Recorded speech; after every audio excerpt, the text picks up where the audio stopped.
बिस्मिल्लाहिर्रहमानिर्रहीम। अस्सलामु अलैकुम डियर स्टूडेंट्स। अब हम डिस्कस करेंगे third order reaction. Third order reaction का मतलब है ऐसे रिएक्शंस जिनके रेट लॉ में रिएक्टेंट के कंसंट्रेशन की एक्सपोनेंट का सम 3 हो। तो इसको आगे मैथमेटिकली देखेंगे तो ज़्यादा अच्छी तरीके से समझ आ जाएगी। फॉर एग्जांपल ये देखें, ये हमने थर्ड ऑर्डर रिएक्शन का रेट लॉ लिखा। ये रेट लॉ की डिफरेंशियल फॉर्म है और रेट ऑफ रिएक्शन कंसंट्रेशन के क्यूब पर डिपेंड कर रहा है।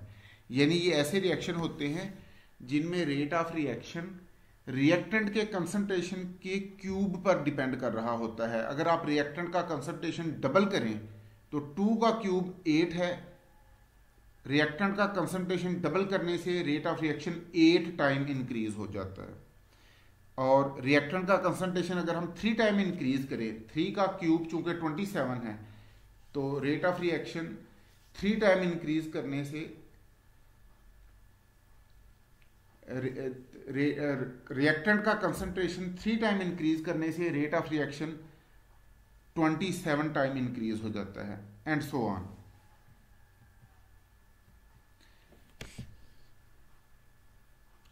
तो थर्ड ऑर्डर रिएक्शन को हम डिफाइन करेंगे कि these are the reaction in which sum of exponents of concentration term in rate law is 3, या इसको आप यूं कह लें कि these are the reaction in which rate depends on cube of concentration of reactants, or we can say these are the reaction in which rate depends on 3 concentration terms, and these are the reaction in which 3 molecules undergo change in concentration, or these are the reaction in which rate depends upon 3 concentration variable। Third order reaction के 3 cases हैं। एक case तो ये है कि तीनों reactant का initial concentration same हो, या रिएक्टेंट एक ही हो लेकिन रेट ऑफ रिएक्शन उसके कंसंट्रेशन के क्यूब पर डिपेंड कर रहा हो। दूसरा केस ये है कि तीनों रिएक्टेंट डिफरेंट हों और उनका इनिशियल कंसंट्रेशन भी डिफरेंट हो। और तीसरा केस ये है कि 2 रिएक्टेंट का इनिशियल कंसंट्रेशन सेम हो, तीसरे का डिफरेंट हो।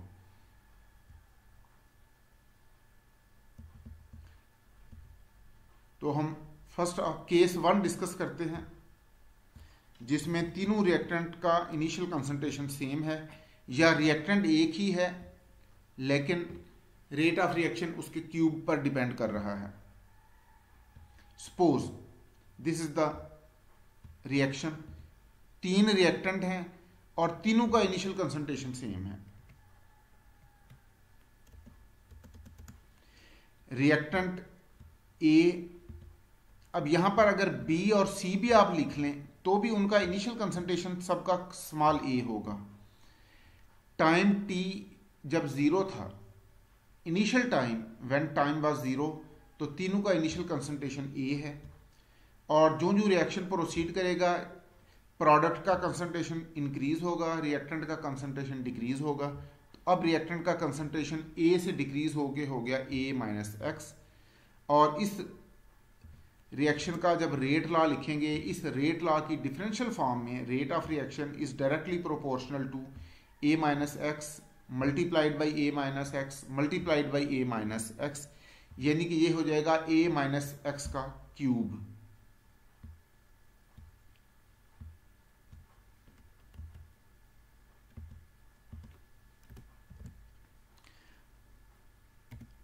अब अगर एक ही रिएक्टेंट हो और रेट ऑफ रिएक्शन उसके क्यूब पर डिपेंड कर रहा हो तो भी रेट लॉ इसी तरह लिखा जाएगा, इन दिस वे।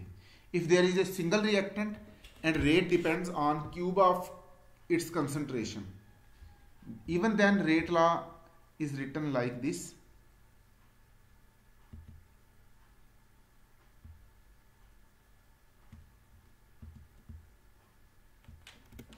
और ये रेट लॉ की डिफरेंशियल फॉर्म है। इसको इक्वेशन की फॉर्म में यूं लिखा जाएगा। अब ये बन गई रेट इक्वेशन। इस इक्वेशन को हमने डिफरेंशिएट करना है। Equation 1 is differential form of rate law when there is a single reactant and rate depends on cube of its concentration, or when there are three reactants having same initial concentration. Equation 1 को अगर rearrange करें तो इसको हम इस form में लिखेंगे और फर्दर रीअरेंज करके देन हम इसे इंटीग्रेट करेंगे। अब चूंकि डिनोमिनेटर में एक्सपोनेंट 3 है, इसको आप न्यूमिनेटर में ले जाएं तो ये एक्सपोनेंट हो गई -3। अब यहाँ पर हम लॉग का रूल लगाएंगे कि -x का डेरिवेटिव है -1। ये -1 इस वक्त तो यहाँ बज़ाहिर मौजूद नहीं है, लेकिन अगर हम 2 दफ़ा इसे -1 से मल्टीप्लाई कर दें तो ये हमारा मकसद पूरा हो सकता है। यानी हम यहाँ भी -1 से मल्टीप्लाई करें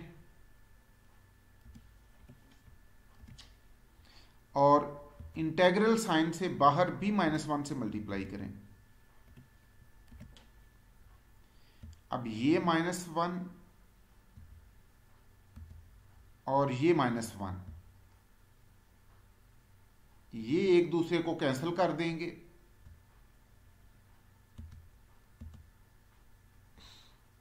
लेकिन हमारा पर्पस पूरा हो जाएगा कि अब चूंकि इस वैल्यू का डेरिवेटिव इसके आगे प्रेजेंट है तो हम इस फंक्शन की एक्सपोनेंट में +1 करेंगे और उसी एक्सपोनेंट से इसे डिवाइड भी करेंगे।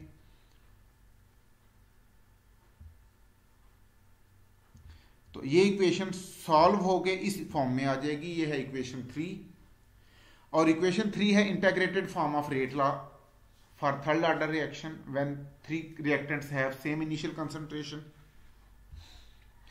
इसमें z है कांस्टेंट ऑफ इंटीग्रेशन। z की वैल्यू अब हमने फाइंड करनी है। जब टाइम 0 है तो x की वैल्यू भी 0 है। अब आप इक्वेशन 3 में यहां पर x की वैल्यू को 0 पुट कर दें और t की वैल्यू भी 0 पुट कर दें तो ये इक्वेशन इस फॉर्म में आ गई और यहां से हमारे पास z की वैल्यू आ गई 1/2a²। ये z की वैल्यू हमने यहां पुट कर दी और ये इक्वेशन रीअरेंज होके इस फॉर्म में आ गई। This is equation 4। Equation 4 is also integrated form of rate law when 3 reactants have same initial concentration and this is also equation of straight line। अगर आप इस वैल्यू को जो लेफ्ट हैंड साइड पर है इसे इलांग y एक्सेस पुट करें और t को इलांग x एक्सेस पुट करें, we will get a straight line. इस स्ट्रेट लाइन के इंटरसेप्ट से हम रिएक्टेंट की इनिशियल कंसंट्रेशन की वैल्यू फाइंड करेंगे और इस इक्वेशन के स्लोप से हम k की वैल्यू फाइंड करेंगे। तो ये हो गई k की वैल्यू, इसके स्लोप से k की वैल्यू आ जाएगी। अब आपने इक्वेशन 4 को फर्दर रीअरेंज करके इस फॉर्म में लिख लिया और फर्दर इसे रीअरेंज किया तो इस फॉर्म में लिख लिया और एक स्टेप और चले जाएं तो ये इक्वेशन इस फॉर्म में आ गई। इससे आप मैथमेटिकली अगर आपको रिएक्टेंट का इनिशियल कंसंट्रेशन नोन है और प्रोडक्ट का कंसंट्रेशन एट टाइम t आपको नोन है, x is concentration of product at time t और टाइम की वैल्यू भी नोन है, तो आप k की वैल्यू किसी भी टाइम पर फाइंड कर सकते हैं। यानी किसी भी टाइम पर अगर आपको रिएक्टेंट और प्रोडक्ट की कंसंट्रेशन का पता है तो आप k की वैल्यू फाइंड कर सकते हैं।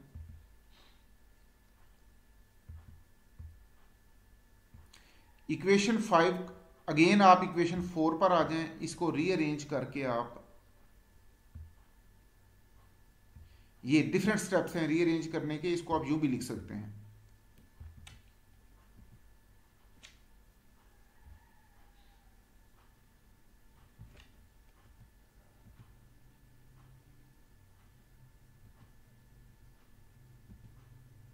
ये इक्वेशन 4 को इस तरीके से भी रीअरेंज किया जा सकता है और इस तरीके से भी रीअरेंज किया जा सकता है।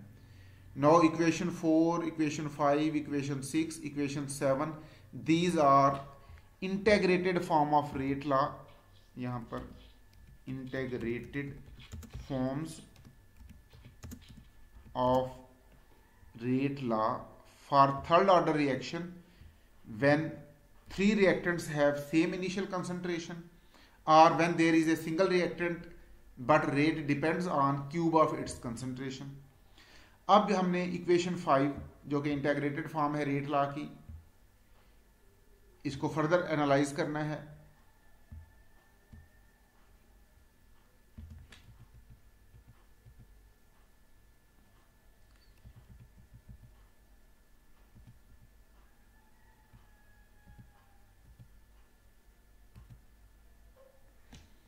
इक्वेशन 5 को रीअरेंज करके हमने इक्वेशन 3 लिया, इक्वेशन 7 लिया।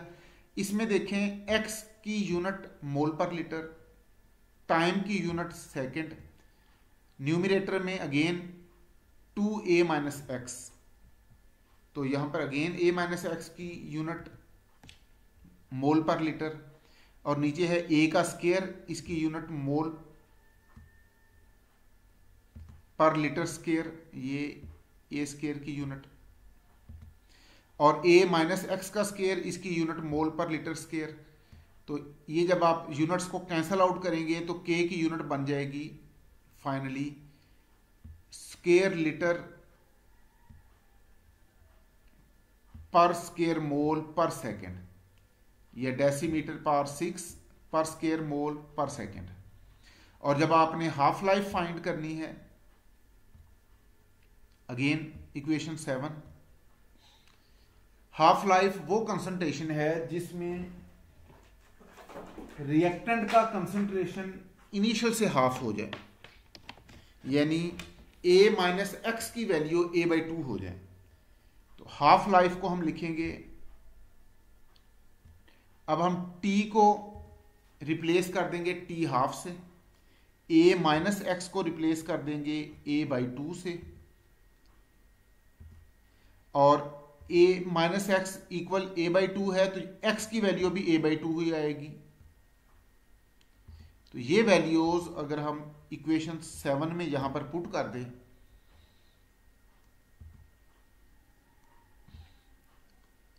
We will get half life this, ये है हाफ लाइफ की हमारे पास फाइनल एक्सप्रेशन।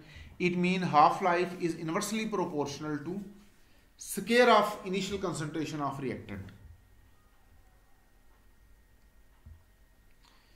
ये इस इक्वेशन 7 में हमने जहां जहां x था वहां पर a/2 कर दिया, a माइनस एक्स को भी a/2 कर दिया,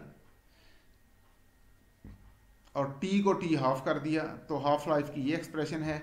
इसका मतलब है इनिशियल कंसंट्रेशन जितना ज्यादा होगा हाफ लाइफ उतनी कम होगी।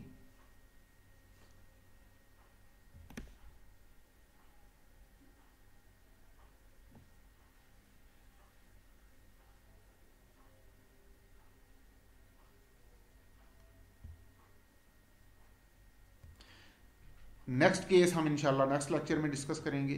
Thank you very much. अल्लाह हाफिज़।